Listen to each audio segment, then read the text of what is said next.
All right, what is up, guys? Today we have another crazy revelation to make about Better Call Saul. But before we start, major spoilers for season 5 follow. Yeah, I mean, if you haven't seen season five, what the hell are you doing here? Please go watch it.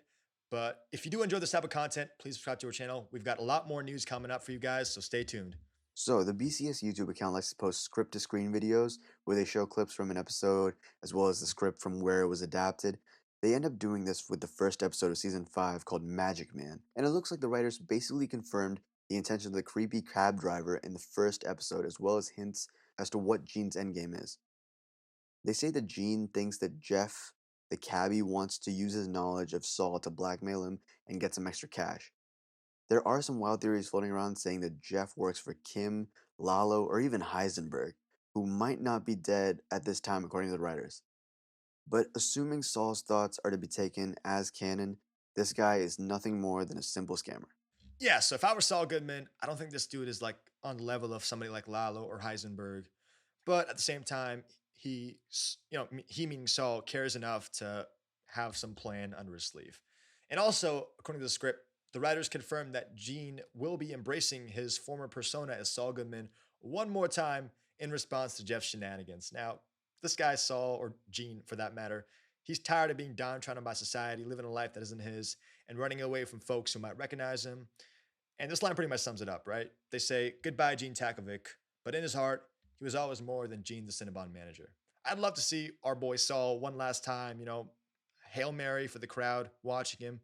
And since season six is the last season, I think it'd be a pretty solid send out for the character. And I think they got it, right? It's what the people want. They gotta do it. Another line that sticks with me is when the script definitively announces that he's effing Saul Goodman. He's faced down monsters. As far as I can tell, he wasn't doing much facing down monsters in either of the shows that he was in. I mean, come on. Does this look like a guy who's facing down monsters to you?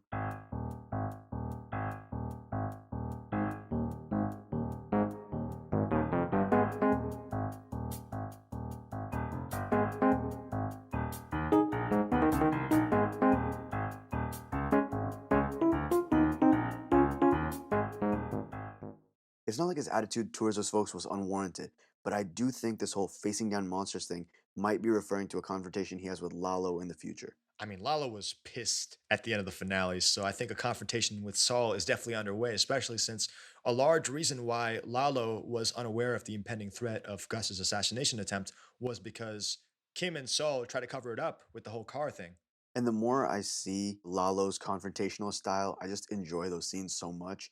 Like he has such a great charisma when he's like talking to people like in an intimidating way, and I just want to see more of that. So I can't say I'm mad about that at all. Tony Dalton, if you're listening, we love you, man. Keep doing you. Now, on another note, I think a huge theme in season six is changing and reclaiming one's identity.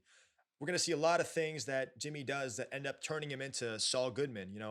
At the end of season five, as we last saw him, he's not the Saul we know from Breaking Bad. He isn't quick to offer murder as a solution to a client's problems. He doesn't have that famous white Cadillac of his, and Kim still seems to be in his life. I'm sure that whatever he goes through in season six will make us think about Gene's scenes differently. And I look forward to seeing Gene return to his former glory. But the real question is, will he succeed? That's all we got for you guys right now. Leave a like if you enjoyed this video and feel free to put your reaction and theories in the comments. Until next time, see ya.